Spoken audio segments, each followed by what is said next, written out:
Hello friends, Anoop study zone में आप सभी का स्वागत है।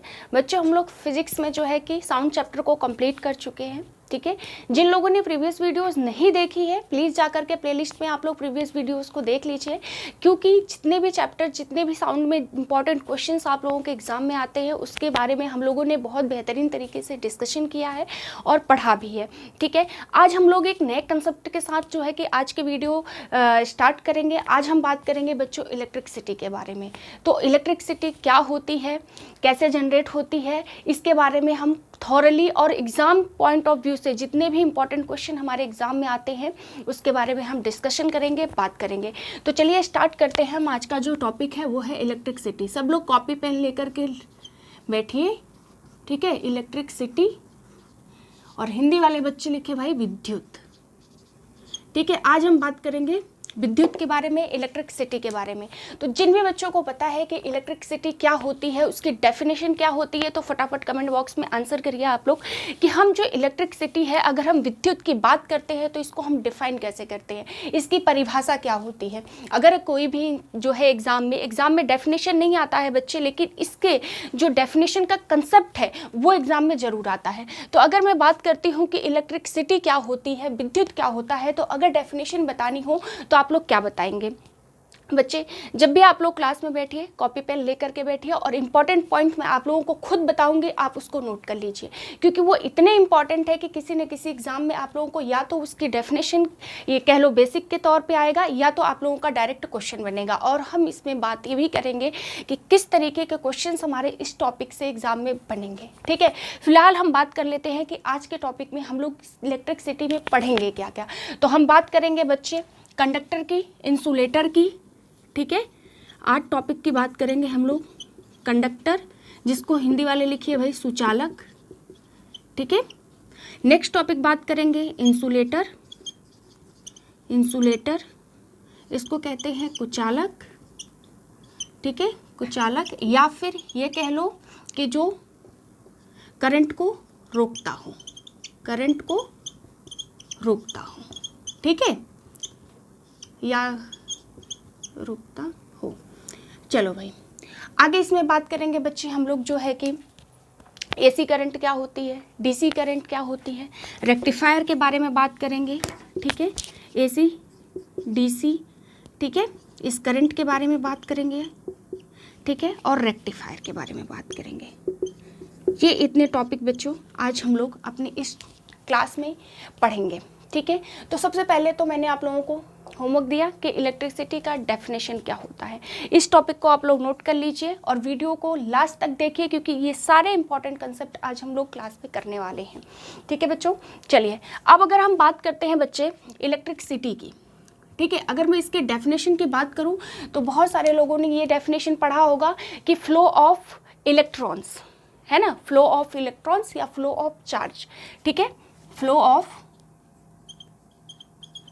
इलेक्ट्रॉन्स, बेसिकली ज़्यादातर लोगों ने यही पढ़ा होगा कि मतलब जो इलेक्ट्रॉन्स फ्लो करते हैं तो हम क्या कहते हैं कि उसमें करंट पास हो रही है। अगर इलेक्ट्रॉन्स फ्लो करना बंद कर दे बच्चे तो हम कहेंगे कि वहाँ पे कोई भी करंट पास नहीं हो रही है। राइट, ठीक है, तो अगर हम बात करते हैं बच्चे इलेक्ट्रॉन की, तो क्या प्रोटॉन्स नहीं होते हैं, इसके बारे में भी इम्पॉर्टेंट है समझना हमें। ठीक है, तो इसीलिए अगर जिन लोगों ने ये डेफिनेशन पढ़ा है या सुना है कि फ्लो ऑफ इलेक्ट्रॉन्स, ठीक है, गलत तो मैं नहीं कहूँगी, लेकिन अगर हम बात करते हैं इलेक्ट्रिसिटी विद्युत के डेफिनेशन के बच्चे, तो इसका जो पर्टिकुलर सही डेफिनेशन होता है वो होता है कि फ्लो ऑफ चार्ज।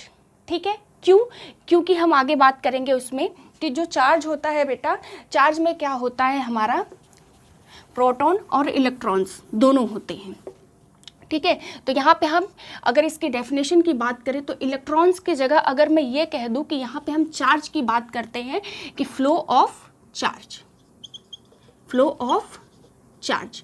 ठीक है, किसकी बात करते हैं, फ्लो ऑफ चार्ज की। तो ये इसकी बेहतर डेफिनेशन होगी। अब मैंने देखो इलेक्ट्रॉन्स की बात क्या होती है बच्चे, जब हमें एग्जाम में क्वेश्चन आता है तो किस तरीके से क्वेश्चन देगा कि electricity is defined as what. ठीक, 4 एग्जांपल आप लोगों को दे दिया, flow of electrons, flow of charge, flow of protons and none of this. अब आंसर आप क्या लगाएंगे, आप खुद सोचिए, आप कंफ्यूज हो जाएंगे। क्यों?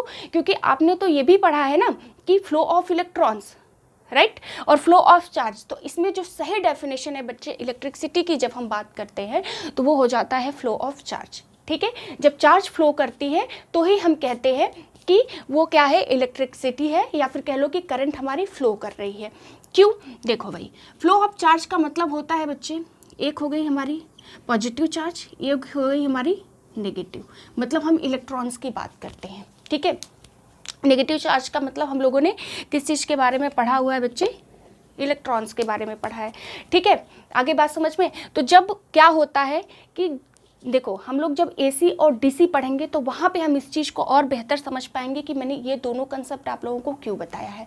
क्यों, क्योंकि कई बार क्या होता है बेटा कि इलेक्ट्रॉन्स फिक्स्ड होते हैं और कई बार क्या होता है कि प्रोटॉन्स फिक्स्ड होते हैं। ठीक है, तो कहाँ पर इलेक्ट्रॉन्स फिक्स होते हैं और कहाँ पे जो है कि आपका प्रोटॉन फिक्स्ड होता है, कहाँ पे हमें करंट लगता है और कहाँ पे नहीं लगता है, इसके बारे में बेहतरीन तरीके से हम जैसे जैसे कंटिन्यू करेंगे पढ़ते जाएंगे। फिलहाल यहाँ बात करते हैं बच्चे, जो चार्ज होता है वो हमारा क्या होता है, नेगेटिव भी होता है, पॉजिटिव भी होता है। आई बात समझ में। तो अगर हम कहते हैं कि करंट जो फ्लो कर रही है, ठीक है, फ्लो ऑफ करंट, या फिर हम कह लो कि करंट को अगर कह दें कि जो करंट होती है हमारी, जो हमारी विद्युत धारा होती है, ठीक है, विद्युत धारा जो होती है, जो करंट होती है बेटा, उसको हम कैसे डिफाइन करेंगे, तो हम उसको डिफाइन करेंगे फ्लो ऑफ इलेक्ट्रॉन्स के थ्रू। ठीक है, किससे कहेंगे, फ्लो ऑफ इलेक्ट्रॉन्स। ठीक, मतलब कि जब इलेक्ट्रॉन्स क्या कर रहा होता है, फ्लो होता है। फ्लो होने का मतलब बच्चे क्या हो गया कि एक जगह से होकर के दूसरी जगह पे जाना। ठीक है,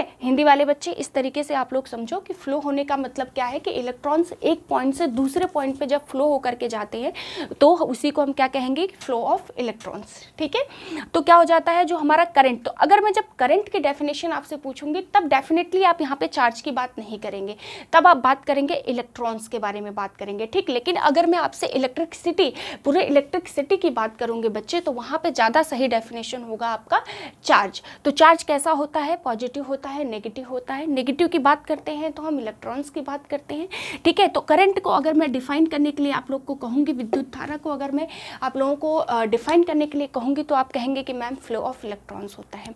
ठीक है, आगे बात क्लियर हो गई बच्चे। तो ये तो थी एक डेफिनेशन आप लोगों की कि इलेक्ट्रिसिटी को अगर हम डिफाइन करेंगे तो किस तरीके से क्या क्या पॉइंट्स हो सकते हैं, क्वेश्चंस कैसे बनते हैं, इलेक्ट्रिसिटी क्या होता है। ठीक है, ऑप्शन क्या दे देगा आप लोगों को, flow of electrons, flow of protons, या फिर कह लो कि फ्लो ऑफ चार्ज। ठीक है, तब आप क्या कहेंगे कि भाई फ्लो ऑफ चार्ज होता है वो हमारा इलेक्ट्रिसिटी हो गया। ठीक है, ऐसा क्वेश्चन। लेकिन अगर आपसे पूछते कि करंट को कैसे डिफाइन करेंगे, flow of electrons, flow of protons या फिर फ्लो ऑफ चार्ज, तो आप फटाक से अगर आपने क्लास को समझा है तो आप आंसर करेंगे कि भाई करंट की बात करी है। ठीक है, तो करंट की बात करी, इसका मतलब किसकी बात करी है, इलेक्ट्रॉन्स की बात करी है। और अगर इलेक्ट्रिसिटी की डिफिनेशन को पूछा है तो इसका मतलब है कि चार्ज की बात करी है। Is that clear. तो अगर चार्ज और इलेक्ट्रॉन्स की बात करें बच्चे तो क्या आपको ये डेफिनेशन क्लियर हो गई कि इन दोनों में डिफरेंस क्या है बेसिकली। आगे बात समझ में कि मतलब किसके डेफिनेशन को हम किस तरीके से डिफाइन करेंगे, क्योंकि मोस्ट ऑफ द टाइम क्या होता है कि एग्जामिनर आपको कंफ्यूज करने के लिए चार्ज और इलेक्ट्रॉन्स के कंसेप्ट को ऐसे ही देता है और आप फटाक से क्वेश्चन गलत करके एक नंबर अपना गंवा देते हैं, लेकिन अब नहीं गंवाएंगे। चलिए आगे बात करते हैं बच्चे हम जो है कंडक्टर एंड इंसुलेटर की। तो चलिए, जिन लोगों को कंडक्टर और इंसुलेटर के बारे में कुछ भी पता है, डेफिनेशन पता है तो आप डेफिनेशन मुझे बताइए, एग्जाम्पल पता है तो आप मुझे एग्जाम्पल बताइए, बट कमेंट बॉक्स में आंसर करते रहिए। चलिए बात करते हैं बच्चे आज हम लोग कंडक्टर की और इंसुलेटर की। बताइए कंडक्टर क्या होता है और इंसुलेटर क्या होता है। देखो बच्चे, जो कंडक्टर होता है हम लोगों ने बहुत बार पढ़ा है कि जो सुचालक होता है, कंडक्टर जो होता है, उसको हम डेफिनेशन में क्या कहते हैं कि भाई जो हमारा जो है कि जो इलेक्ट्रिसिटी को कंडक्ट करता है, जहाँ से करंट पास हो जाती है, उसी को हम कहते हैं कंडक्टर। कंडक्टर एंड इंसुलेटर दोनों साथ में पढ़ते हैं। ठीक है, कंडक्टर एंड इंसुलेटर। ठीक है, इंसुलेटर को लिख लो भाई विसंवाहक या कुचालक। विसंवाहक या फिर कह लो इसको कुचालक भी कहते हैं। ठीक है, चलो भाई अब बात करते हैं हम कंडक्टर इंसुलेटर की। कंडक्टर और इंसुलेटर के एग्जाम पॉइंट ऑफ व्यू से बेटा बस इतना समझना आप लोगों के लिए ज़रूरी है कि जो हमारा कंडक्टर होता है ना, वो क्या करता है, उसकी कंडक्टिविटी अच्छी होती है। कंडक्टिविटी अच्छी होने का मतलब क्या होता है कि जहाँ से हमारा करंट फ्लो करे या कह लो पास हो जाए, जहाँ पे कोई भी उसको रुकावट नहीं मिले, तो वो क्या कहलाएगा, हमारा कंडक्टर। आई बात समझ में? मतलब जहाँ से ये कह लो कि जहाँ से हमारा करंट क्या होता है बेटा, ईजिली क्या कर जाए, फ्लो कर जाए। ठीक है, कंडक्टर, फ्लो ऑफ इलेक्ट्रॉन या फ्लो ऑफ करंट इजली। ठीक है, ठीक, उसको हम क्या कह देंगे कि वो हमारा क्या हो जाता है भाई, कंडक्टर हो गया। यही तो सब लोग जानते हैं। ठीक है, ये डेफिनेशन भी सही है। ठीक, लेकिन एग्जाम में क्या होता है कि क्वेश्चन ऐसे डायरेक्ट नहीं आता है कि कहाँ से आपका क्वेश्चन जो है कि कहाँ से आपका करंट पास होता है और कहाँ से करंट पास नहीं होता है। जैसे अगर यहाँ पे मैं बात करूँ इंसुलेटर की, तो बेटा जहाँ से इसका डेफिनेशन क्या हो गया, डेफिनेशन मतलब आपके समझने पॉइंट ऑफ व्यू से क्या हो गया कि जहाँ से करंट क्या होती है, आपकी पास नहीं करती है। ठीक है, जहाँ से करंट फ्लो नहीं कर सकती है। ठीक है, नो फ्लो ऑफ करंट। ठीक है, मतलब जहाँ से करंट क्या होता है, करंट पास नहीं करती। आगे बात समझ में, जहाँ से करंट पास नहीं करती, और यहाँ पे क्या हो जाएगा, करंट पास हो जाए। ठीक है, इस तरीके से समझिए। ठीक, अब देखो भाई, डेफिनेशन तो हम लोगों ने बात कर ली कि इंसुलेटर क्या होता है और हमारा कंडक्टर क्या होता है, लेकिन एग्जाम में क्वेश्चन डायरेक्ट इस तरीके से नहीं आता है बच्चे। क्वेश्चन आप लोगों का इस तरीके से आता है कि आप लोगों को एग्जाम्पल देता है बेसिकली। अगर मैं एग्जाम्पल की बात करूँ तो अब चलिए बताइए कि जो हमारा कंडक्टर होता है ना बेटा, ये क्या होता है। अगर आप लोगों ने केमिस्ट्री की क्लास पढ़ी होगी तो मैंने केमिस्ट्री में आप लोगों को गुड कंडक्टिविटी ऑफ मेटल्स भी बताया था कि जो मेटल्स होते हैं हमारे, वो क्या होते हैं बेटे कि वो उनकी कंडक्टिविटी बहुत अच्छी होती है, बट जो नॉन मेटल्स होते हैं उनकी कंडक्टिविटी अच्छी नहीं होती है। क्या मतलब था, यही मतलब था। मतलब कि देखो भाई, केमिस्ट्री और फिजिक्स को दोनों मैंने जोड़ दिया। इसका मतलब है कि आप लोगों को केमिस्ट्री भी पढ़ना उतना ही ज़रूरी है जितना कि फिजिक्स, है ना, क्योंकि कंसेप्ट कहीं का कहीं पे भी यूज़ हो सकता है और कहीं पे उसकी जो है कि आप लोगों की ज़रूरत पड़ सकती है। तो सारी क्लासेस पढ़ना आप लोगों के लिए बड़ी इंपॉर्टेंट है ना। चलो भाई, अब बात कर रहे थे हम कंडक्टर की। कंडक्टर का मतलब क्या था, वहाँ पे भी जब हम लोगों ने पढ़ा था बेटा मेटल्स नॉन मेटल्स के डिफरेंस पढ़े थे, तो मैंने आप लोगों को बताया था कि जो मेटल्स होते हैं उनकी कंडक्टिविटी बहुत अच्छी होती है। उसमें भी मैंने आप लोगों को बताया था कि वो कौन सा मेटल है जिसकी कंडक्टिविटी सबसे बेस्ट होती है। जिन लोगों ने भी क्लास की है बच्चे, फटाफट कमेंट बॉक्स में आंसर करिए कि जो हम लोगों की कंडक्टिविटी किस मेटल की हाईएस्ट होती है। हमने आप लोगों को इस लेक्चर में बताया था और बहुत थॉरली और बहुत अच्छे से 3 जो है कि एक असेंडिंग ऑर्डर में आप लोगों को बताया था कंडक्टिविटी के बारे में। फिलहाल हम लोग फिजिक्स पढ़ रहे हैं। चलिए, कंडक्टर की हम लोगों ने बात करी भाई, जहाँ से करंट पास हो जाए, मतलब जो मेटल्स होते हैं ना बेटा, ठीक है, इसके एग्जाम्पल्स में हम बात करते हैं तो मेटल्स, धातु, ठीक है, जो धातु होता है, जो मेटल्स होते हैं ना बेटा, ये सब क्या होते हैं, इसके उदाहरण होते हैं किसके, कंडक्टिविटी के। मतलब जो मेटल्स होते हैं, ज़्यादातर मेटल्स बच्चे क्या होते हैं कि उनकी कंडक्टिविटी होती है, वो सुचालक होते हैं, अच्छे होते हैं। लेकिन अब हम अगर बात करते हैं इंसुलेटर की, कुचालक की, या फिर कह लो कि विसंवाहक, मतलब जहाँ से करंट पास ही नहीं होती है, तो इसका एग्जाम्पल क्या हो सकता है। फटाफट आप लोग कमेंट बॉक्स में आंसर बताइए। अरे भाई, हम लोगों को एग्जाम्पल तो रटा ही होगा। वुड की बात करते हैं, जो लकड़ी होती है, प्लास्टिक होता है ना, ये तो हम अपने जनरली जो है कि अपने लाइफ में भी इसको यूज़ करते हैं ना बच्चे। ठीक है, जैसे हम लोग क्या कहते हैं कि जब हम लोगों को स्विच में ऑन करना होता है या ऑफ़ करना होता है तो क्या कहा जाता है कि मतलब जहाँ पे लकड़ी होती है ना, उससे टच करो भाई, है ना। कि इसके बाद क्या हो गया, या तो प्लास्टिक, या फिर जैसे देखो कई सारे जो इलेक्ट्रिशियंस होते हैं, उन लोगों के शूज़ जो होते हैं वो इस तरीके के बने होते हैं कि वो इंसुलेटेड होते हैं, मतलब वहाँ से करंट पास नहीं होती है, जिससे कि लोगों की जान जाने की खतरा काफ़ी कम होता है। लेकिन जो कंडक्टिविटी होती है, मतलब जो कंडक्टर्स होते हैं भाई, यहाँ से करंट बहुत ही ज़्यादा फ्लो करता है। ठीक है, तो आई होप कि आप लोगों को जो कंडक्टर की बात करते हैं और इंसुलेटर की बात करते हैं, इसके डेफिनेशन आप लोगों को क्लियर हो गई होगी बेटा कि बेसिकली इन दोनों में डिफरेंस क्या है और क्वेश्चंस कहाँ से बनते हैं। क्योंकि क्वेश्चन एग्जाम्पल से भी दे सकता है कि कहाँ से जो है इलेक्ट्रिक करंट पास कर सकती है। ऑप्शन में आप लोगों को कुछ मेटल्स के नाम दे देंगे, वुड दे देगा और एक्सेट्रा दे देगा। तो आपको पता होना चाहिए कि इंसुलेटर क्या है, कंडक्टर क्या है। आगे बात समझ में, चलिए आगे अगर हम बढ़ते हैं तो इसके बेटा हम लोग बात करते हैं कंडक्टर और इंसुलेटर में जो है कि थोड़े से इसके डायग्राम के थ्रू हम लोग समझते हैं। जो मैंने बात करी आप लोगों से कि जो हमारा कंडक्टर होता है और इंसुलेटर होता है बच्चे, उसमें क्या होता है कि हमने क्या कहा कि इलेक्ट्रॉन्स कई बार क्या होते हैं बच्चे कि पास हो रहे होते हैं, कई बार क्या होता है कि इलेक्ट्रॉन्स फिक्स्ड होते हैं, कई बार हमारे प्रोटॉन्स फिक्स्ड होते हैं। तो कहाँ पे इलेक्ट्रॉन्स फिक्स्ड होते हैं तो क्या होता है और प्रोटॉन्स फिक्स्ड होते हैं तो क्या होता है, उसके बारे में हम लोग अभी डिस्कस करेंगे। ठीक है, चलिए अगर हम बात करें बच्चे, आप सपोज करो ये कोई बॉक्स है, ठीक है, यहाँ पे क्या है, हमारे इलेक्ट्रॉन्स होते हैं, प्रोटॉन्स होते हैं, ठीक है, इस तरीके से, ठीक है। अब इसमें क्या होता है ना बेटा, इसमें हमारे इलेक्ट्रॉन्स प्रोटॉन्स दोनों ही होते हैं बेसिकली, ठीक है, इलेक्ट्रॉन्स और प्रोटॉन्स दोनों ही होते हैं। लेकिन देखो बच्चे क्या होता है, जब हम इंसुलेटर की बात करते हैं तो इंसुलेटर के केस में क्या होता है ना बेटा, इलेक्ट्रॉन्स फिक्स्ड हो जाते हैं। आई बात समझ में? ठीक है, मतलब सपोज करो कि इसमें कुछ इलेक्ट्रॉन्स है, कुछ प्रोटॉन्स है, इस तरीके से इसको समझो। ठीक है, मान लो ये कुछ इलेक्ट्रॉन्स हैं आप लोगों के, ठीक है, कुछ प्रोटॉन्स होंगे। आई बात समझ में? अब इंसुलेटर की बात जब हम करते हैं ना बच्चे, तो इंसुलेटर का मतलब ही क्या होता है कि जिससे करंट पास नहीं हो। और करंट की डेफिनेशन मैंने आप लोगों को क्या बताई थी कि जहाँ से इलेक्ट्रॉन्स नहीं मूव करे, है ना, मतलब एक इलेक्ट्रॉन्स एक जगह से दूसरी जगह नहीं जाए। अगर इलेक्ट्रॉन्स एक जगह से दूसरी जगह जाएगा ही नहीं तो इसका सीधा सा मतलब है कि करंट पास नहीं होगा। और करंट नहीं पास होने का मतलब ही तो हुआ भाई कि वो हमारा इंसुलेटर हो गया, है ना, कुचालक हो गया, या कह लो विसंवाहक हो गया, है ना, मतलब कि वहाँ से करंट फ्लो ही नहीं कर रही है। करंट फ्लो नहीं करने का मतलब क्या हो गया बच्चे, कि इसका मतलब हो गया कि हमारे इलेक्ट्रॉन्स फिक्स्ड हो गए, इलेक्ट्रॉन्स मूव नहीं करते। तो अगर एग्जाम में आप लोगों का क्वेश्चन आता है कि अगर इलेक्ट्रॉन फिक्स्ड है तो वो कैसा वर्क करेगा, तो भाई वो इंसुलेटर की तरह ही तो काम करेगा। ठीक है, तो इसमें क्या होता है बेटा, जो आपका इंसुलेटर होता है या कह लो विसंवाहक होता है, इसमें जो इलेक्ट्रॉन्स होता है ना बेटा, वो क्या होता है, फिक्स्ड होता है।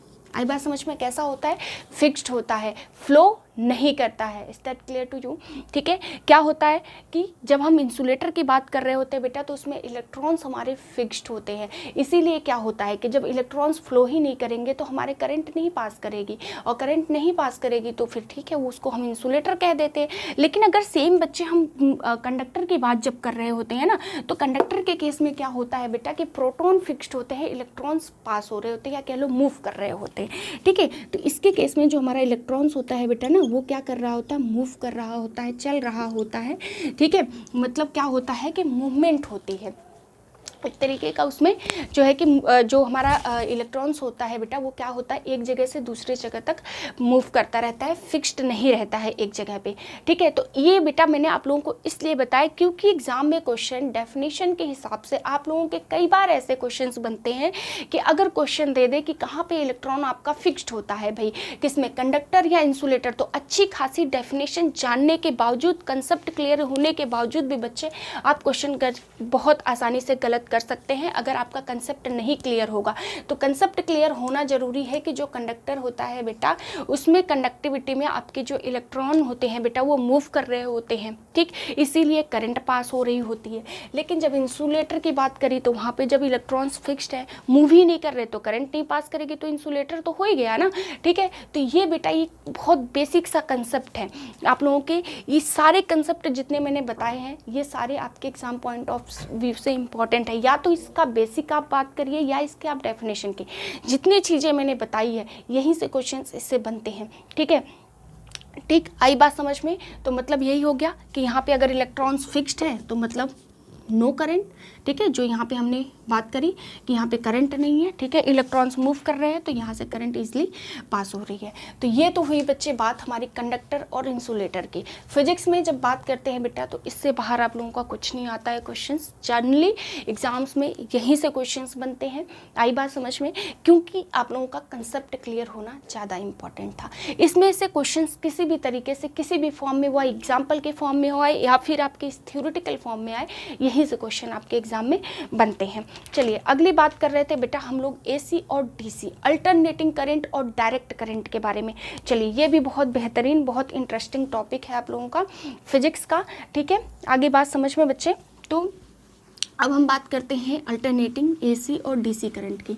जिन जिन बच्चों को पता है कि एसी और डीसी करंट क्या होता है, फटाफट वो मुझे आंसर करें कमेंट बॉक्स में, ठीक है। कि जो हमारा अल्टरनेटिंग करंट है या फिर कह लो कि जो हमारा डायरेक्ट करंट होता है बेटा, वो क्या होता है, ठीक है। चलिए, आई होप आप लोगों को एसी करंट डीसी करंट के बारे में थोड़ा बहुत पता होगा, ठीक है। अब बात करते हैं हम alternating current, AC alternating current, alternating current, ठीक है। इस दोनों के बारे में हम लोग बात करेंगे। दूसरी बात करेंगे बेटा हम लोग जो है कि किसकी बात करेंगे, तो डायरेक्ट करंट या फिर डीसी करंट, डायरेक्ट करंट या फिर डीसी करंट, ठीक है। इसको शॉर्ट में आप एसी लिख लो, ठीक है, इसको डीसी, ठीक है। पहली बात, एसी डीसी सबने सुना होता है, लेकिन डीसी का तो ज़्यादातर लोगों को पता होता है भाई डायरेक्ट करंट, लेकिन एसी का सब लोगों को नहीं पता होता है कि अल्टरनेटिंग करंट है। एसी सबको रटा होता है लेकिन फुल फॉर्म नहीं पता होता है, ठीक है। तो ये समझ लो, अल्टरनेटिंग करंट जो होती है उसी को हम कहते हैं कि हमारी जो होती है वो अल्टरनेटिंग करंट ही एसी करंट कहलाती है, पहली बात। दूसरी बात बच्चों, आप लोग अपने दिमाग को यूज़ कीजिए और मुझे ये बताइए कि जो हमारी घर होती हैं, जो हमारे होम्स होती हैं, अप्लाइंसेस होते हैं, उसमें किस तरीके के करंट पास होती है, पहला क्वेश्चन। दूसरा क्वेश्चन, इन दोनों करंट में से, मतलब जो हमारा डायरेक्ट करंट है और हमारा जो एसी है अल्टरनेटिंग करंट होता है, इन दोनों करंट में से बच्चे मुझे आप लोग बताइए कि कौन सी करंट सबसे ज़्यादा खतरनाक होती है, किस करंट के लगने से हमारी जान जाने का ज़्यादा खतरा होता है। इसके बारे में अगर आप लोगों को नॉलेज है तो प्लीज़ कमेंट बॉक्स में आप लोग आंसर कीजिए, ठीक है।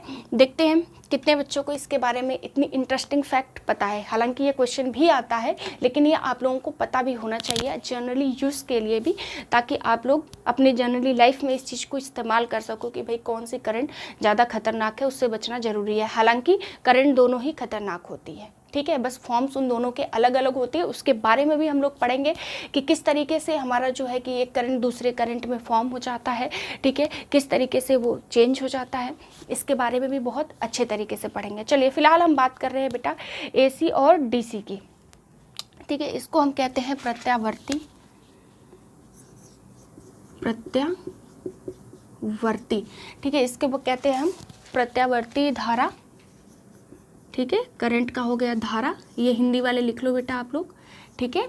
और इसको हम क्या कहते हैं, दृष्ट धारा, ठीक है। क्या कहते हैं, दृष्ट धारा। आई बात समझ में, दृष्ट धारा। चलो, अब हम बात करते हैं बेटा कि एसी करंट क्या होता है, अल्टरनेटिंग करंट। देखो भाई, जो हम लोग अल्टरनेटिंग करंट की बात कर रहे होते हैं बेटा, तो जो अल्टरनेटिंग करंट होता है बेसिकली हम ये कहते हैं कि अल्टरनेटिंग करंट के पास खुद की फ्रीक्वेंसी होती है, जबकि हमारा जो डायरेक्ट करंट होता है उसमें फ्रीक्वेंसी नहीं होती है। आई बात समझ में। अब फ्रीक्वेंसी क्या बला है बच्चे, देखो जब हम लोग प्रीवियस टॉपिक पढ़े हैं उसमें हम फ्रीक्वेंसी के बारे में ऑलरेडी डिटेल डिस्कशन कर चुके हैं, इसीलिए मैं आप लोगों को बार बार कहती हूँ कि आप लोग सारे वीडियोस को प्रॉपरली देखा करिए, ताकि आपको जो ये छोटे छोटे टर्म्स होते हैं ना वो आप लोगों को क्लियर रहे हमेशा। चलिए, फिलहाल आगे हम बात करते हैं अल्टरनेटिंग करंट में कि जो हमारी क्या होती है, जिसके पास फ्रीक्वेंसी हो, क्या हो भाई, फ्रीक्वेंसी हो, आवृत्ति हो, ठीक है, क्या हो, आवृत्ति हो, ठीक। लेकिन डीसी करंट जो होता है, जो डायरेक्ट करंट होता है ना बच्चे, इसमें क्या होता है, फ्रीक्वेंसी नहीं होती है, इसमें फ्रीक्वेंसी क्या होती है, नहीं होती है, इसमें आवृत्ति नहीं होती है। Is that clear. पहली बात क्वेश्चन कैसे बनता है, किस में फ्रीक्वेंसी होती है, ठीक है। तो ये कंसेप्ट है, क्वेश्चन तो आप लोगों का किसी भी फॉर्म में बन सकता है, ठीक है। तो आप क्या बात करेंगे कि जो हमारा एसी करंट होता है ना बच्चे, उसमें क्या होता है कि उसमें फ्रीक्वेंसी होती है। आई बात समझ में। लेकिन हमारा जो डायरेक्ट करंट होता है बेटा, उसमें फ्रीक्वेंसी नहीं होती है। अभी जब हम थॉरली पढ़ते जाएंगे तो हम देखेंगे कि इस फ्रीक्वेंसी का ऐसा क्या यूज़ है, ठीक है। और इसी फ्रीक्वेंसी के थ्रू ही हमें ये पता चलेगा कि कौन सी करंट जो है वो ज़्यादा खतरनाक है, एसी करंट या डीसी करंट, और क्यों है। आई बात समझ में। चलिए, अगर हम बात करते हैं बच्चे फ्रीक्वेंसी की, तो फ्रीक्वेंसी की अगर मैं डेफिनेशन की बात करूं, देखो हमें क्या पता है कि जो हमारी अल्टरनेटिंग करंट होती है ना बेटा, इस तरीके से साइकिल में फ्लो करती है, इस तरीके से, है ना। ये कई जगह आप लोगों ने पढ़ा होगा कि जो हमारी एसी करंट होती है ना बच्चे, वो इस तरीके से ट्रफ और इस जो है कि इसमें इस तरीके से अपना एक साइकिल बनाती है। कौन? AC current. बेसिकली जो ये साइकिल बन रही है ना बच्चे, ये साइकिल है क्या? अगर मैं बात करूंगी, जैसे मैंने कहा कि एसी करंट जो है इस तरीके से इस साइकिल में फ्लो करती है, ठीक है मैम, लेकिन जो डायरेक्ट करंट होता है भाई, ये अपने नाम से ही दर्शा रहा है डायरेक्ट, मतलब इसमें कोई ब्रेक है ही नहीं। एक बार अगर ये करंट निकली तो निकली, इस तरीके से फ्लो करती है ना। इसको इस तरीके से समझो कि ये करंट बेटा क्या करती है, ये करंट इस तरीके से फ्लो करती है, ठीक है, डायरेक्ट, ठीक। लेकिन अगर मैं यहाँ पे एसी करंट की बात करती हूँ तो ये इस तरीके से फॉर्म करती है, ठीक है। ऐसा क्यों? क्योंकि इसके पास अपनी फ्रीक्वेंसी नहीं होती है। जो हमारा एसी करंट होता है इसके पास फ्रीक्वेंसी होती है।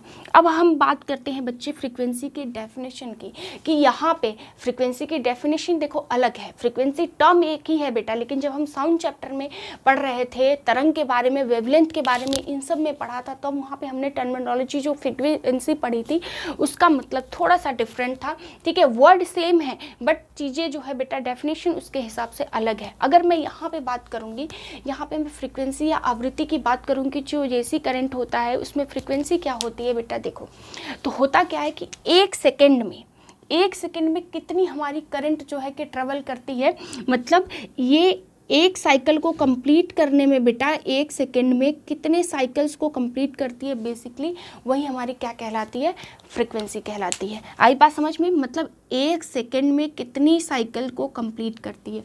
आई बात समझ में? एक सेकंड में कितनी साइकिल को कंप्लीट करता है, वही हमारा क्या कहलाता है, वही हमारी फ्रीक्वेंसी कहलाती है, ठीक है बेटा। कितने टाइम में?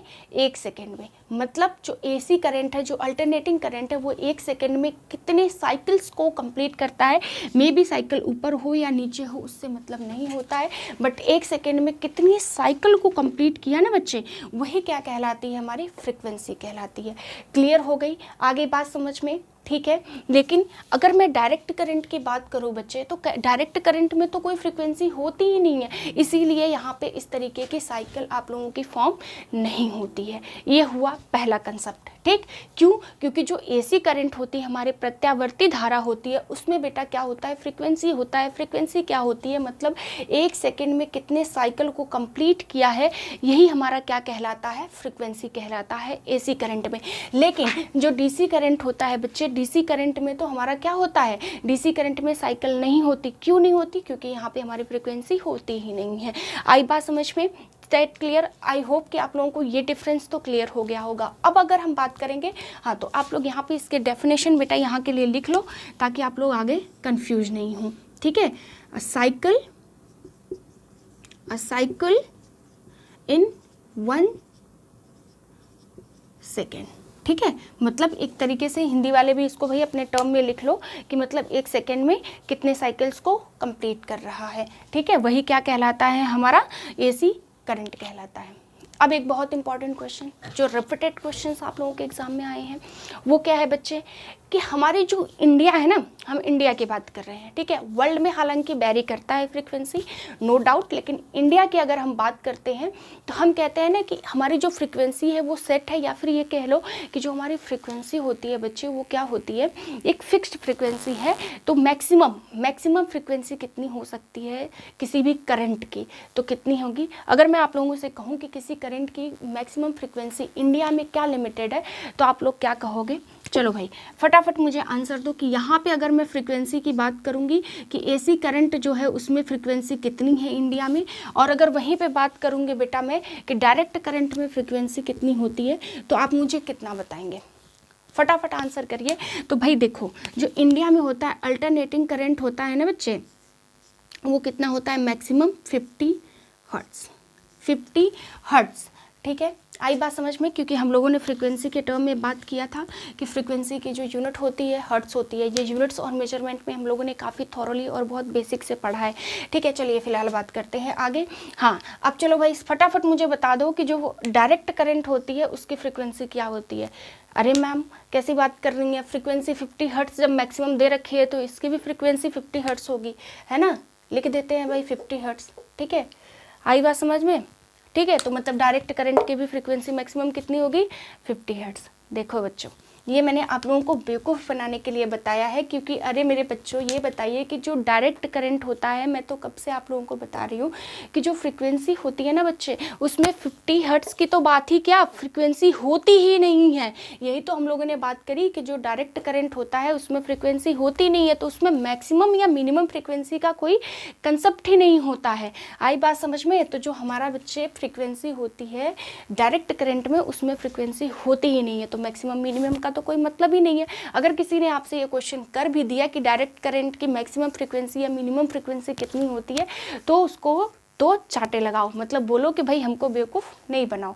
ठीक है, क्या होता है कि जो हमारा डायरेक्ट करंट है उसमें फ्रीक्वेंसी है ही नहीं। ठीक, लेकिन अगर हम बात करेंगे अल्टरनेटिंग करंट की, तो मैक्सिमम इंडिया में जो बेटा फिक्स्ड हमारी फ्रीक्वेंसी होती है वो कितनी है, तो वो हमारी होती है 50 हर्ट्ज़ की होती है। ठीक, अब इसका मतलब क्या हो गया?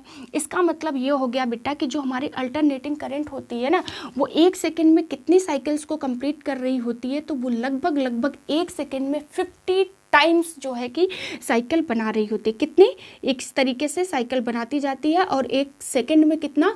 50 हर्ट्ज तक की 1 सेकेंड में साइकिल बनती है। इसीलिए ये मैक्सिमम फ्रीक्वेंसी जो होती है एसी करंट की, वो कितनी हो जाती है बच्चे? तो 50 हर्ट्ज हो जाती है। ये क्वेश्चंस आप लोगों का आता है, और इसी के साथ आप लोग मुझे कमेंट बॉक्स में आंसर करिए कि मैक्सिमम जो एम्पेयर, कितने एम्पेयर का करंट जो है कि हमारे इंडिया में फ्लो कर सकता है, उससे ज़्यादा हम यूज़ नहीं कर सकते। जैसे यहाँ पे हम बात करेंगे कि फ्रीक्वेंसी की बच्चे, तो जो हमारी फ्रीक्वेंसी होती है वो 50 हर्ट्ज से ऊपर नहीं हो सकती है। डू रिमेंबर, ये क्वेश्चन आता है कि मैक्सिमम जो फ्रीक्वेंसी है वो कितने हर्ट्ज की होती है। ठीक है, हो गई बात क्लियर आप लोगों को बच्चों? ठीक है, तो अगर हम लोग बात कर रहे हैं, चलो अब अगर हम बात करेंगे तो यहाँ पे इसको लिख लो सब लोग भाई, फ्रीक्वेंसी 0 ये कह सकते हो, या कह लो कि फ्रीक्वेंसी होती नहीं है। दोनों में से आप कुछ भी समझ सकते हो। ठीक है, अब यहाँ पे ये चीज़ें आप लोगों को क्लियर हो गई। अब आप लोग मुझे बताइए कि कौन सी फ्रीक्वेंसी, अब कौन सा करंट बेटा आप लोगों के लिए ज़्यादा घातक हो सकता है, मतलब किस करंट के लगने से आपके जान जाने का खतरा है। देखो बच्चे, पहली बात तो मैं आप लोगों को बता दूं कि जब करंट आप लोगों को लगता है ना, तो दोनों ही करंट अपने आप में खतरनाक होती हैं। आई बात समझ में? दोनों ही करंट क्या होती हैं? खतरनाक होती हैं। बट यहाँ पे देखो बेटा, एक चीज़ को ध्यान से समझो कि अगर कंसेप्ट क्लियर होगा ना, तो क्वेश्चंस तो कहीं से भी आए आप आंसर कर लेंगे, लेकिन उसके लिए आपका कंसेप्ट, आपका बेसिक क्लियर होना ज़्यादा इंपॉर्टेंट है। अब आप खुद अपना दिमाग लगाओ। अब मैंने आप लोगों को डेफिनेशन बता दी, साइकिल बता दी, फ्रीक्वेंसी बता दी, और क्यों कैसे चेंज हो रहा है ये भी बता दिया। जैसे मैंने क्या बताया कि यहाँ से जब फ्रीक्वेंसी बेटा इस तरीके से आ रही होती है, तो यहाँ कुछ सेकेंड के लिए ब्रेक लेगी, ऑब्वियस, तभी तो ये नीचे वाला साइकिल बनेगा। और जब नीचे वाले साइकिल को ये बना करके बेटा ये इस तरीके से ऊपर जा रही होगी, फिर यहाँ से जब ये नीचे की साइकिल में आएगी तो यहाँ पे ब्रेक आएगा। Is that clear? बट आप ये देखो कि जो डायरेक्ट करंट होता है, जो दृष्ट धारा होती है, क्या यहाँ पे कोई इस तरीके की साइकिल बन रही है? बिल्कुल नहीं। मतलब अगर यहाँ पे करंट फ्लो करना स्टार्ट होगा ना बेटा इस तरीके से, आई मतलब करंट, ठीक है, करंट अगर बेटा आप लोगों की फ्लो करना स्टार्ट होगी ना, ठीक है, यहाँ की अगर करंट हो जाए, ठीक है, यहाँ की करंट, अगर यहाँ पे करंट फ्लो करने का मतलब हो गया कि जब एक बार करंट फ्लो करने लग गई तो वो कहीं पे ड्रॉप नहीं हो रही है। समझ रहे हैं? मतलब डायरेक्ट का मतलब क्या है, एक तरीके से ना आप ये समझो ना कि जैसे मान लो आपकी गाड़ी है, गाड़ी में आप लोगों ने ब्रेक लगाया, ठीक है, अगर आपकी ब्रेक लगी तो सपोज करो कि कहीं पे अगर रुकना है तो आप थोड़ा सा भी ब्रेक लगाओगे तो कुछ सेकंड के लिए तो आपकी गाड़ी रुकी ना, ठीक है। उसी तरीके से काम होता है यहाँ पे एसी करंट में। मतलब इस साइकिल को जब इस तरीके से चल रही होती है ना बेटा, तो जब इस पॉइंट से यहाँ नीचे की साइकिल पे आ रही होती है तो क्या होता है कि यहाँ पे कुछ सेकेंड के लिए, मान्यूट सेकेंड के लिए ही यहाँ पे ब्रेक लगता है, या कह लो टर्न होता है, बट होता है, ठीक। लेकिन अब सपोज करो कि ऐसी गाड़ी जिसका ब्रेक फेल हो, या ब्रेक ही गायब हो जाए, है ना। तो जब अगर ब्रेक नहीं लगा रहेगा तो क्या होगा, क्या आप अपनी गाड़ी को कंट्रोल कर पाएंगे अपने हिसाब से? नो, कभी नहीं। क्यों? क्योंकि उसमें ब्रेक तो है नहीं, तो 1 सेकंड के लिए भी ब्रेक नहीं लगेगा। तो आप खुद सोचो कि जिस गाड़ी में ब्रेक है उस गाड़ी से एक्सीडेंट ज़्यादा होगा या जिस गाड़ी में ब्रेक है ही नहीं उससे ज़्यादा होगा। अब आप लोग खुद दिमाग लगाइए और आंसर कीजिए कि अब तो आप लोगों को क्लियर हो गया होगा कि बच्चे जो हमारी डीसी करंट होती है ना, यहाँ की जो करंट होती है ये ज़्यादा खतरनाक होती है। क्यों खतरनाक होती है? हालांकि डीसी करंट जल्दी लगती नहीं है, एसी करंट जो होता है वो ज़्यादा तेज होता है, ठीक है। लेकिन इनकेस अगर डीसी करंट किसी को लगता है तो यहाँ पे बचने के चांसेस तो मान के चलो नहीं होता है। क्यों? क्योंकि यहाँ पे करंट बेटा क्या होती है, कहीं पे ड्रॉप होती नहीं है। ड्रॉप नहीं होती इसका मतलब है कि ऐसी करंट लगने से आप उसमें चिपक सकते हैं। लेकिन आप ये सोचो कि जो एसी करंट होता है, एसी करंट में क्या हुआ बेटा, इस तरीके से फ्रीक्वेंसी वो आपकी फ्लो कर रही है, मतलब करंट यहाँ से इस तरीके से फ्लो कर रहा है, यहाँ पे कुछ सेकंड के लिए ड्रॉप आएगा और उस ड्रॉप के दौरान क्या हो सकता है कि आप जो है दूर फेंके जा सकते हैं, या कह लो कि उतनी देर के लिए आपको चांस मिल सकता है कि आप बच सकते हो। लेकिन डायरेक्ट करंट में ऐसा नहीं होता है, ठीक है। अगर अब हम एसी करंट की एग्जांपल की बात करें और डीसी करंट के एग्जांपल की बात करें तो फटाफट आप लोग मुझे बताइए कि एसी करंट का एग्जांपल क्या होता है और डीसी करंट के एग्जांपल्स हमारे जो जनरली लाइफ में हम लोग यूज़ कर रहे होते हैं। बस क्वेश्चंस यहीं से आते हैं बच्चे, कुछ एक्स्ट्रा क्वेश्चंस नहीं आते। अगर आपका कंसेप्ट क्लियर होगा तो आप कैसा भी क्वेश्चन आए आप तो क्वेश्चन कर ही लेंगे। लेकिन अगर मैं इसके एग्जाम्पल्स पूछूँ और इसके एग्जाम्पल्स पूछूँ तो आप लोग आंसर मुझे क्या बताएंगे? तो चलिए एसी करंट का आप लोग मुझे एग्जाम्पल बताइए कि जो एसी करंट का एग्जांपल होता है और डीसी करंट का एग्जांपल होता है वो क्या होता है, ठीक है। चलिए बच्चे, तो देखो डीसी करंट बच्चा ज़्यादातर आप अपने दिमाग में ये रखो कि जहाँ पे हम चार्ज करने के, क्योंकि देखो एक चीज़ समझो, जो हमारा जो घर होता है ना बच्चे, घर में क्या होता है, हमारा एसी करंट फ्लो कर रही होती है, अल्टरनेटिंग करंट फ्लो कर रही होती है। Is that clear? ठीक है, आगे बात समझ में। लेकिन एक चीज़ आप सोचो कि हम लोगों के घर में क्या लगा रहता है, इन्वर्टर लगा रहता है, ठीक है। इन्वर्टर लगा रहने का मतलब ये होता है बच्चे की जब हमारी लाइट चली जाती है तो हम क्या करते हैं, लाइट जब चली जाती है तो हमारा जो इन्वर्टर होता है वो क्या काम करता है ना। जो इन्वर्टर होता है बेटा वो क्या करता है कि एसी करंट को डीसी करंट में चेंज कर देता है।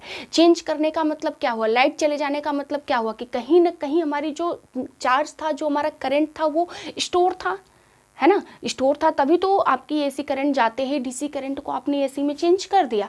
Is that clear? तो एक चीज़ ध्यान रखो कि इस कंसेप्ट को क्लियर रखो कि जब भी हम कहीं पे अगर चार्ज करने की बात करते हैं ना, जहाँ पे चार्ज एक तरीके से करंट हमारी स्टोर हो रही होती है ना, वहाँ पे बात हो रही होती है डीसी करंट की, ठीक है। जैसे कि हमारा इन्वर्टर हो गया, जैसे हमारा लैपटॉप हो गया।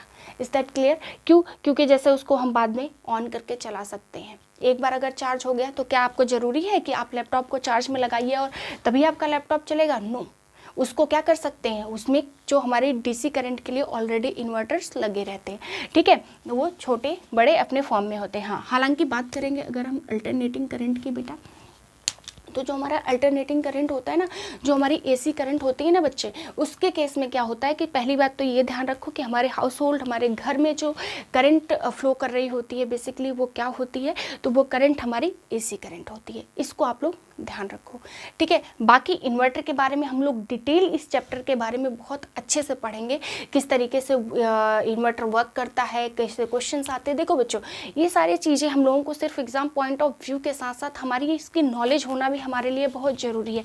क्यों? क्योंकि जो ये फिजिक्स है ना बच्चे, ये हमारे पूरे लाइफ की एक तरीके से जो चीज़ें चल रही होती है उन्हीं से बनी है, तो कुछ हमें नॉलेज भी होना ज़रूरी है। ज़रूरी नहीं कि हर चीज़ एग्ज़ाम के लिए ही पढ़ा जाए सिर्फ, ठीक है। हालांकि ये जो चीज़ें मैंने आप लोगों को बताई है, ये सारे कंसेप्ट आपके एग्ज़ाम के क्वेश्चन से बने हुए हैं। कहीं ना कहीं किसी न किसी फॉर्म में आपके क्वेश्चंस आए ही हैं।